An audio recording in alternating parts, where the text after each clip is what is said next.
یا تکلیف کا کوئی احساس نہیں ہوتا۔ میں صورتحال کو اس لیے ڈھیل دینا چاہتا تھا کہ مرادیہ کے راز سے پردہ اٹھا دوں۔ آخر وہ اور راجہ روی شنکر کس چکر میں تھے؟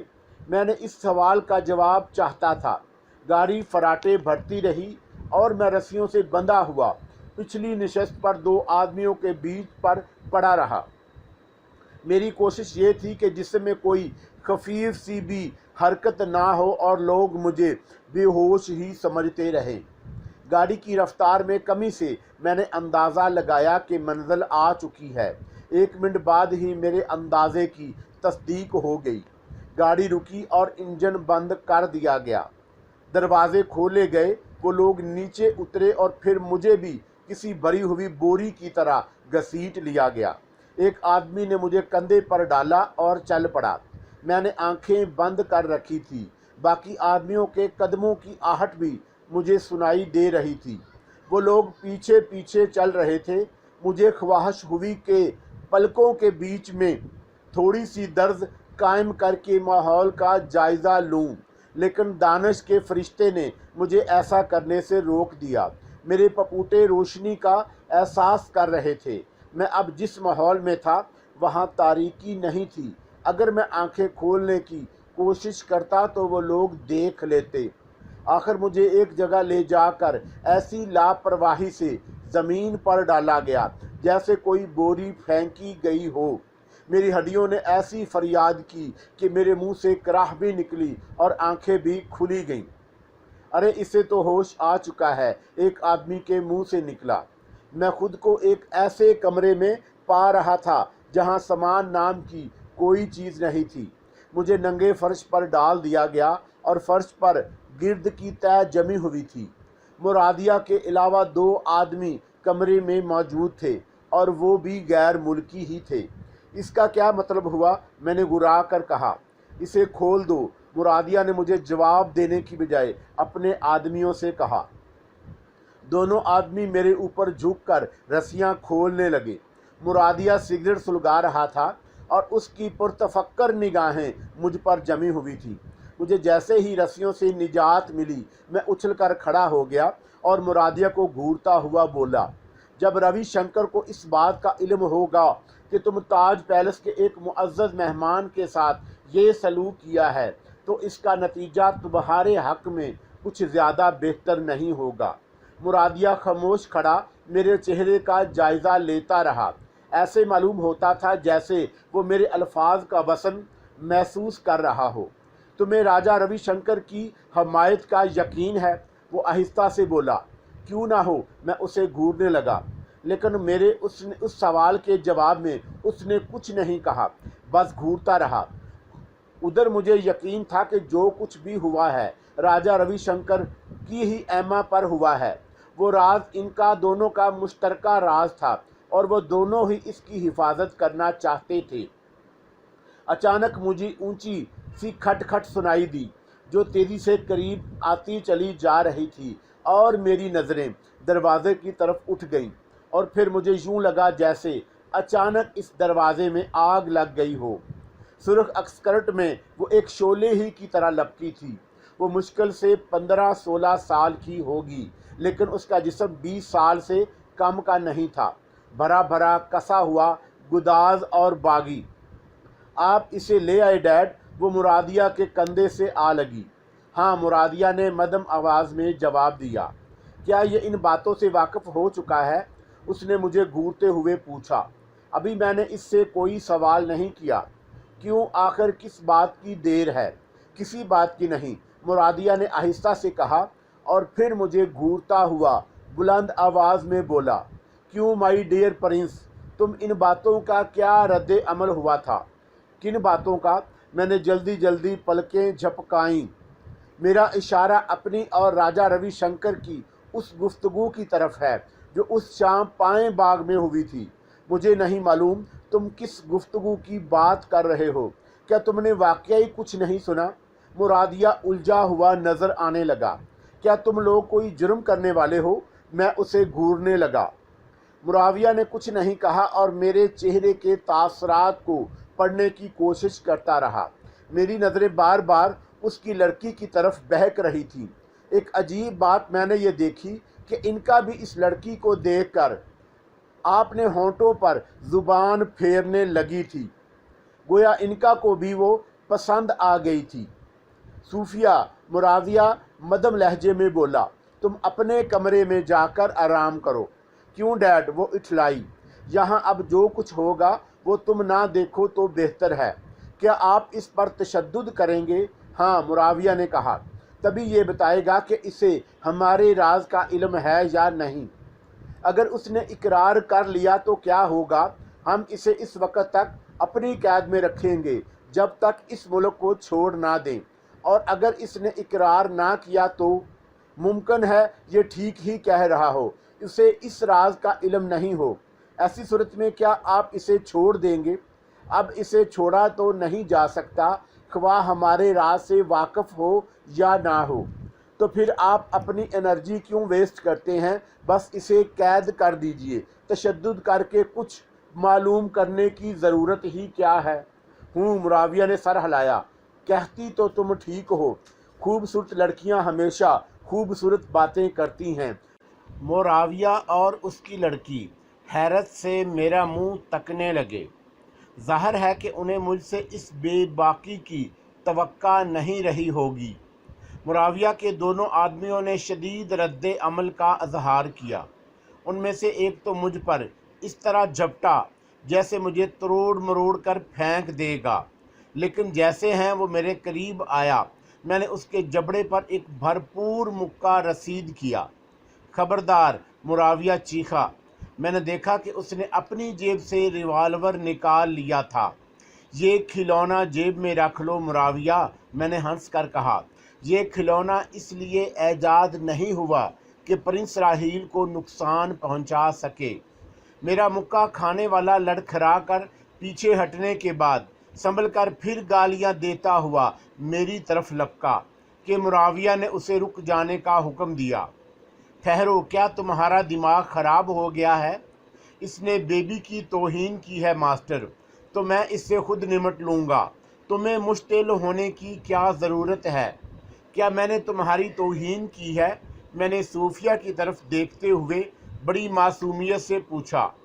سنو، معاویہ کڑے لہجے میں بولا، تم مجھ سے بات کرو، میں ہنگاموں سے حتی المکان گریز کرنا چاہتا ہوں، مگر اس کا یہ مطلب نہیں کہ تمہاری خود سری کے مظاہرے کی بڑھتی ہوئی شدت برداشت کر لی جائے گی۔ تم میرا بگاڑ بھی کیا سکتے ہو معاویہ؟ میں نے سخت نظروں سے دیکھا۔ میں تمہیں گولی مار سکتا ہوں، وہ دانت پیس کر بولا۔ اسے اب غصہ آنے لگا تھا۔ ریوالور پگھل کر رہ جائے گا تمہارے ہاتھوں میں، میں نے مسکرا کر کہا، اور اس کے ساتھ ہی انکا کو اشارہ کر دیا کہ وہ ہوشیار ہو جائے۔ میرا یہ اشارہ ملتے ہی وہ میرے سر سے غائب ہو گئی۔ صوفیہ مجھے بڑی دلچسپی سے دیکھ رہی تھی۔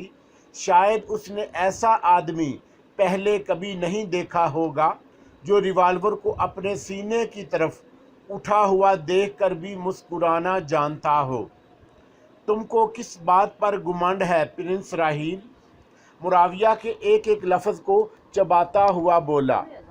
مجھے اس بات پر گمنڈ ہے کہ میں اس وقت بھی تمہارا گلا گھونٹ سکتا ہوں۔ تمہارے بعد اس رس ملائی پر مجھے مکمل اختیار حاصل ہوگا۔ میں نے صوفیہ کی طرف اشارہ کیا۔ Shut up! معاویہ بڑے زور سے چیخا۔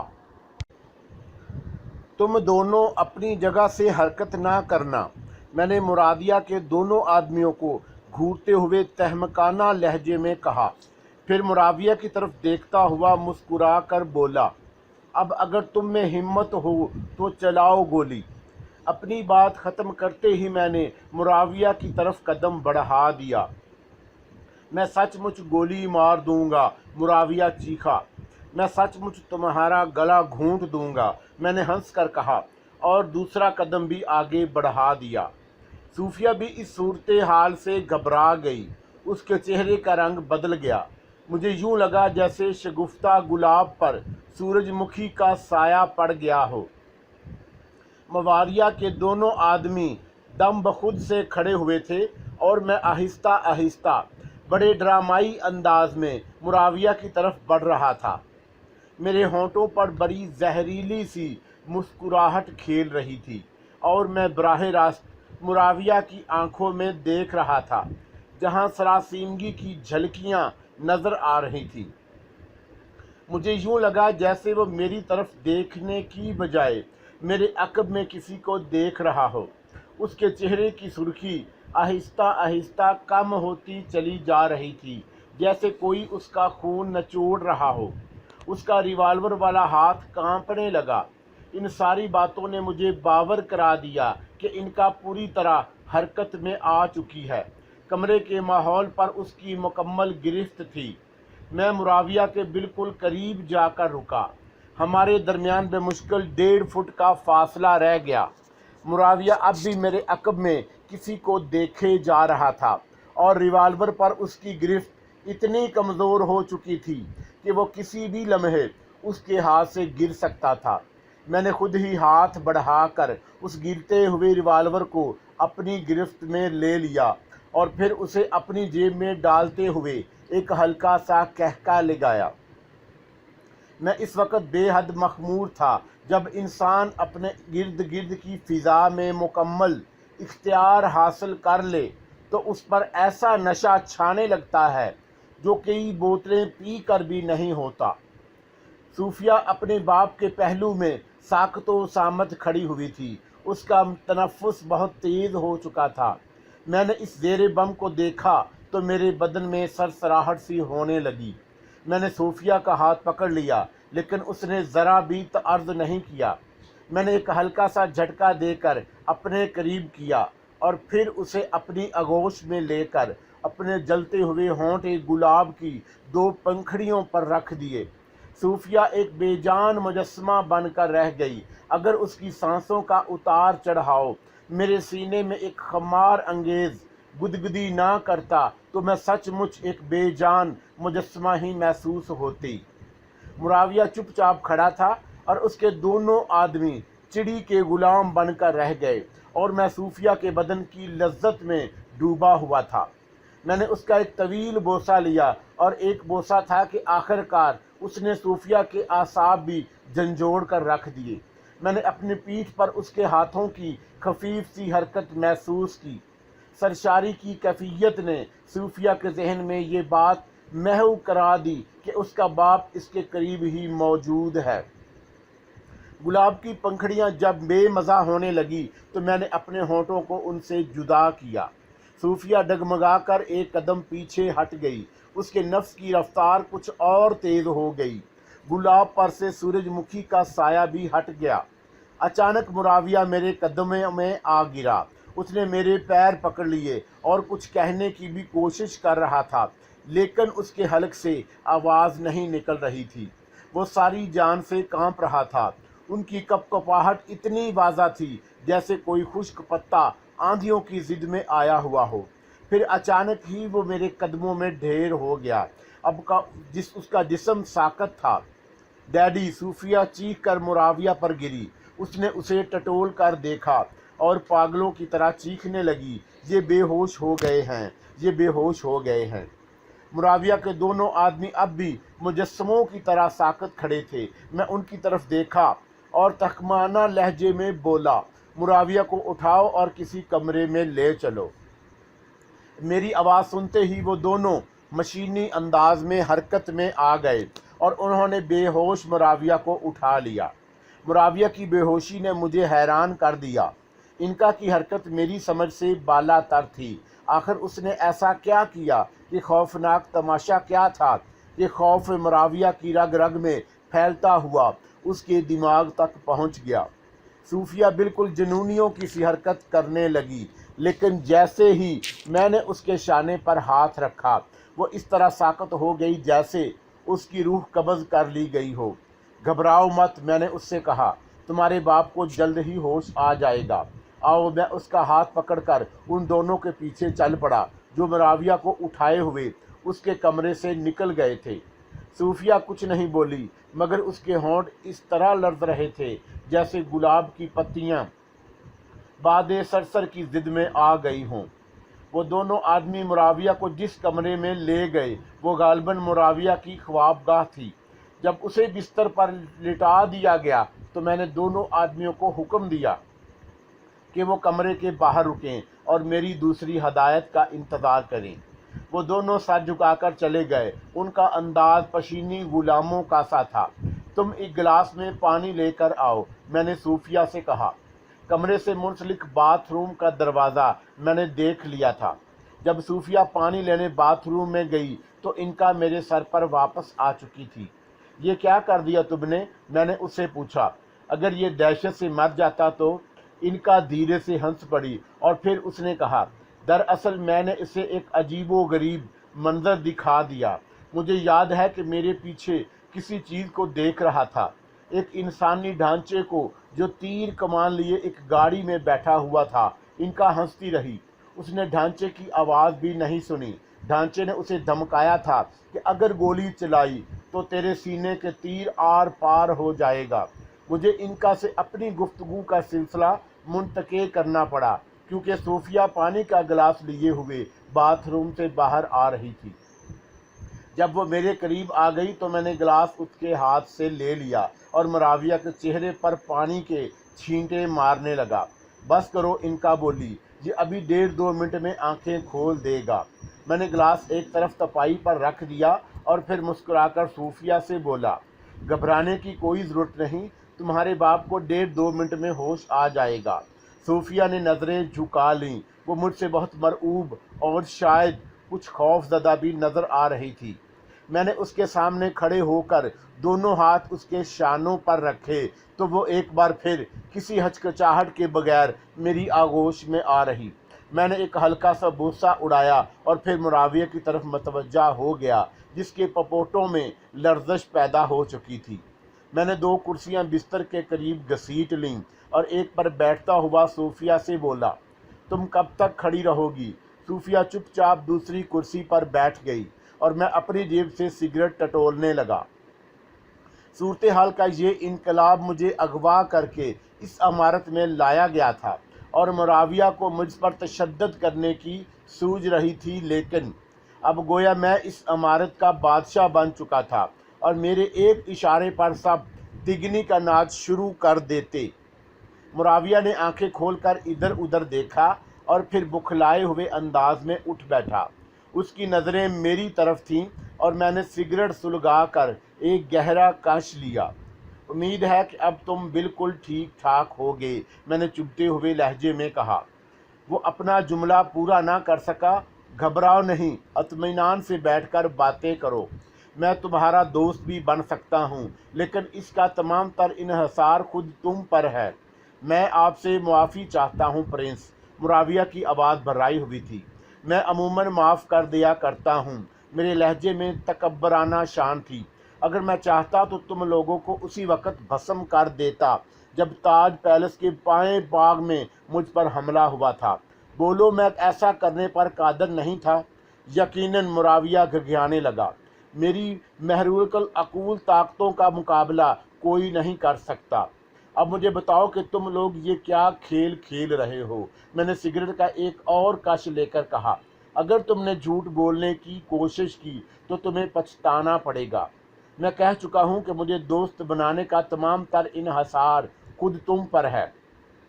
یہی کہ تم راجہ روی شنکر کے اشتراک سے کیا ڈرامہ کھیل رہے ہو۔ معاویہ نے اپنے خشک ہونٹوں پر زبان پھیری۔ وہ اب بھی مجھ سے نظریں ملائے ہوئے گھبرا رہا تھا۔ سنو، میں آخری مرتبہ تمہیں پھر سے تنبیہ کیے دیتا ہوں کہ جھوٹ بولنے کی کوشش بیکار ثابت ہوگی۔ میں دودھ کا دودھ اور پانی کا پانی کر سکتا ہوں۔ نہیں پرنس، میں آپ سے جھوٹ نہیں بولوں گا۔ دراصل یہ ایک خزانے کا چکر ہے۔ خزانہ؟ میں کرسی پر بیٹھے بیٹھے یکلخت آگے جھک گیا۔ جی ہاں، ایک قدیم خزانہ، لیکن ہمیں اس کا علم نہیں ہے کہ وہ خزانہ کہاں ہے۔ ہم بس اندازہ ہی لگا سکتے ہیں کہ وہ مشرق وسطیٰ میں کسی جگہ ہے۔ بہت خوب، میں نے سگریٹ کا ایک گہرا کش لیا۔ یہ اب سے 20 سال پہلے کی بات ہے، معاویہ نے کھوئے کھوئے انداز میں کہنا شروع کیا۔ وہ ماہرین آثار قدیمہ مشرق وسطیٰ میں کسی جگہ پہنچے تو ان میں سے ایک تو مقامی، میرا مطلب ہے ہندوستانی تھا، اور دوسرا اطالوی۔ گویا وہ تم تھے؟ میں نے جلدی سے پوچھا۔ نہیں، وہ میرے والد تھے، اور اس ہندوستانی کا نام جگدیش تھا۔ وہ دونوں اتفاقاً کسی قدیم خزانے کے مدفن تک پہنچ گئے۔ وہ دونوں اس وقت تنہا تھے، اور خزانہ اتنا بڑا تھا کہ وہ دونوں اسے وہاں سے منتقل نہیں کر سکتے تھے۔ کہیں قریب ہی ماہرین آثار قدیمہ کی وہ پوری ٹیم موجود تھی جن سے ان کا تعلق تھا، لہذا انہوں نے فیصلہ کیا کہ اس وقت تو وہاں سے چپ چاپ لوٹ جائیں اور بعد میں اپنی ذاتی تیاریوں کے ساتھ وہاں آ کر اس خزانے کو لے جائیں۔ وہ خزانہ نہایت بھول بھلیوں قسم کے مقام پر تھا، اس لیے امکانات اس بات کے بھی تھے کہ وہ دوبارہ اس جگہ تک نہیں پہنچ سکے۔ اس خدشے کی وجہ سے انہیں یہ فیصلہ کرنا پڑا کہ اس جگہ کا ایک مکمل نقشہ بنا لیا جائے۔ وہ نقشہ 2 حصوں میں منقسم ہو۔ نقشے کا ایک حصہ جگدیش کے پاس رہے اور دوسرا میرے والد کے پاس۔ دراصل اس طریقے کا سبب یہ تھا کہ وہ دونوں بھی ایک دوسرے پر اعتماد کرنے کے لیے تیار نہیں تھے۔ ہر ایک کو یہ دھڑکا لگا ہوا تھا کہ اس کی عدم موجودگی میں دوسرا اس خزانے پر قابض نہ ہو جائے۔ معاویہ نے اچانک خاموش ہو کر صوفیہ کی طرف دیکھا اور پھر بولا، میرا حلق خشک ہو رہا ہے۔ صوفیہ نے جلدی سے گلاس اٹھا کر باتھ روم کی طرف جانے لگی۔ میرا جسم سنسنانے لگا۔ ایسی کہانیاں تو میں نے بہت پڑھی تھی، لیکن اس کا تصور بھی کبھی نہیں کیا تھا کہ مجھے اپنی حقیقی زندگی میں اس قسم کے واقعات سے دو چار ہونا پڑے گا۔ ان کا بڑے اطمینان سے میرے سر پر لیٹی ہوئی تھی، اور میں نے اس دوران میں کئی بار یہ محسوس کیا کہ وہ صوفیہ کو بڑی للچائی ہوئی نظروں سے دیکھے جا رہی تھی۔ ایسے معلوم ہوتا تھا جیسے اس کی رال ٹپک رہی ہو۔ اس کا یہ انداز مجھے الجھن سے دو چار کر رہا تھا، اور میں سوچ چکا تھا کہ موقع ملتے ہی ان کا سے پہلا سوال اسی کے بارے میں کروں گا۔ صوفیہ پانی لے آئی اور معاویہ نے ایک سانس میں آدھا گلاس خالی کر دیا۔ پھر وہ ایک طویل سانس لے کر مجھ سے بولی، معاف کیجیے گا پرنس، میرے حلق میں کانٹے پڑ گئے تھے۔ ٹھیک ہے، کوئی حرج نہیں، میں نے بڑے دوستانہ انداز میں اس کو کہا۔ معاویہ نے گلاس کا پانی بھی حلق میں انڈیل لیا، اور صوفیہ نے گلاس اس کے ہاتھ سے لے کر تپائی پر رکھ دیا، اور پھر معاویہ نے میری طرف دیکھتے ہوئے دوبارہ بولنا شروع کیا۔